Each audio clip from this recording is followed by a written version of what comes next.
نبی کریم صلی اللہ علیہ وآلہ وسلم سے پہلے جناب عیسیٰ علی نبینا علیہ الصلوۃ والسلام آپ اپنی امت کو تبلیغ فرما رہے ہیں، اور تبلیغ فرماتے ہوئے آپ یہ فرماتے ہیں کہ میں جا رہا ہوں، میرے بعد ایک نبی آئے گا جس کا نام احمد ہوگا۔ جب یہ باتیں کی امت کے کچھ لوگ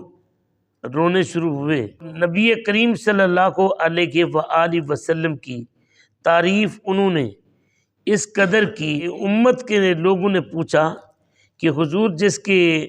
آپ باتیں کر رہے ہیں وہ کتنے مقام و مرتبے کے ہوں گے؟ حضرت عیسیٰ علیہ السلام نے فرمایا اگر مجھے اس نبی کے جوتے کے تسمے باندھنے کی بھی توفیق حاصل ہو جائے تو یہ ابن مریم کے لیے سعادت کی بات ہوگی۔ اب جس نبی کے امتی ہیں اس کے جوتے کے تسمے باندھنے کو بھی حضرت عیسیٰ علی نبینا علیہ الصلوۃ والسلام اپنے لیے سعادت شمار کر رہے ہیں، تو آپ اس سے اندازہ لگا سکتے ہیں کہ آپ کتنے خوش قسمت لوگ ہیں کہ اللہ رب العزت نے آپ کو مجھے اس نبی کا امتی بنا دیا۔ اس نبی پاک صلی اللہ علیہ وآلہ وسلم کے امت کے اوپر اللہ پاک کے خاص کرم میں مالک الملک چاہتا ہے میرے محبوب کی امت بخشی جائے۔ امت کی بخشش کے لیے اللہ پاک نے مختلف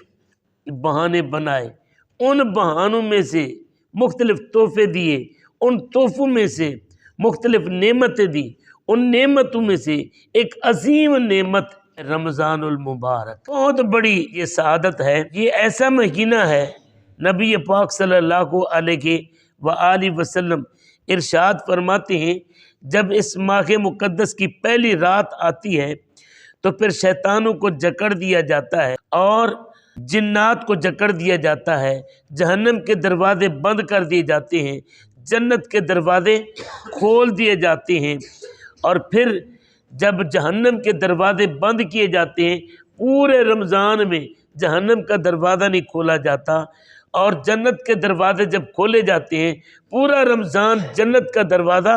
بند نہیں کیا جاتا، اور مالک الملک کی طرف سے ایک اعلان ہوتا ہے، منادی کرنے والا، ندا کرنے والا ندا کرتا ہے اے بھلائی کے چاہنے والے آگے بڑھ تو صحیح، دیکھا رب نے کس طرح بھلائیوں کے دروازے کھولے ہوئے ہیں، رحمت کے طلبگار آگے بڑھ تو صحیح، دیکھ تو صحیح رب کی رحمت کیسے تجھے پکار رہی ہے، اور سوال کرنے والے آگے بڑھ کر جھولی پھیلا تو صحیح، دیکھ تو صحیح مالک کس طرح تیرے لیے اپنی کرم نوازیاں کر رہا ہے۔ تو یہ آنے والا ماہ مقدس جو ہے اس کے ذرا دیکھیں کتنی برکتیں ہیں۔ اس کو شہر الصیام والقرآن بھی کہا گیا ہے، یعنی یہ روزے کا مہینہ اور قرآن کا مہینہ ہے۔ اس مہینے کو شہر الرحمت والغفران بھی کہا گیا ہے کہ اللہ رب العزت یہ فرماتا ہے کہ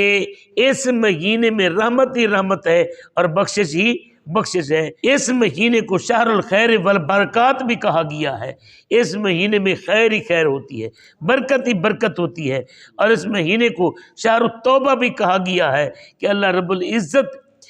اس مہینے میں اپنے بندوں کی توبہ کو بڑی جلدی قبول کر لیتا ہے، اور بندوں کو توبہ کی توفیق بھی عطا فرما دیتا ہے سوائے بدبختوں کے۔ اس مہینے کو اللہ رب العزت نے شہر الصدقۃ والجود بھی کہا ہے کہ اس مہینے میں انسان سخی ہو جاتا ہے اور رزق کے دروازے کھل جاتے ہیں، غریبوں کے لیے رزق عام ہو جاتا ہے۔ اس مہینے کو اللہ رب العزت نے شہر الصبر بھی قرار دیا ہے کہ یہ صبر کا مہینہ ہے، بندہ بھوک سہتا ہے، پیاس سہتا ہے، شہر الصبر کہا گیا ہے۔ اس مہینے کو شہر انفاق فی سبیل اللہ بھی کہا گیا ہے کہ اس مہینے میں اللہ کے رستے پر نبی پاک صلی اللہ علیہ وآلہ وسلم اس مہینے میں جتنا خرچ کرتے تھے اتنا خرچ کرتے تھے کہ باقی سارے سال اتنا خرچ نہ کرتے جتنا اس مہینے میں خرچ کیا کرتے تھے۔ اور پھر اس مہینے کو شہر الطاعہ یعنی اللہ کی فرما برداری کا مہینہ بھی قرار دیا گیا ہے کہ کوئی نہیں دیکھ رہا ہوتا، لیکن بندہ چھوٹے سے لے کر بڑا روزہ رکھا ہوتا ہے، اور تصور یہ ہوتا ہے کہ نہ میں نے کچھ کھانا نہیں، نہ میں نے کچھ پینا نہیں، نہ میں نے بیوی کے پاس نہیں جانا، نہ میں نے اپنے آنکھوں کو حیا دینا ہے، میں نے کانوں کو پردہ دینا ہے، اب میں نے نیکی کرنی ہے کہ میرا رب دیکھ رہا ہے۔ اس کو شہر الطاعہ بھی کہا گیا ہے۔ یہ وہ مہینہ ہے جس میں گناہ دھل جاتے ہیں، اور اسی مہینے میں اللہ تبارک و تعالیٰ کی طرف سے عطاؤں اور بخششوں کی برسات ہوتی ہے، اور قابل مبارکباد ہیں وہ لوگ جو اپنے رب کی نوازشوں، بخششوں، جود و کرم کے ساتھ اپنے دامن کو بھر لیتے ہیں۔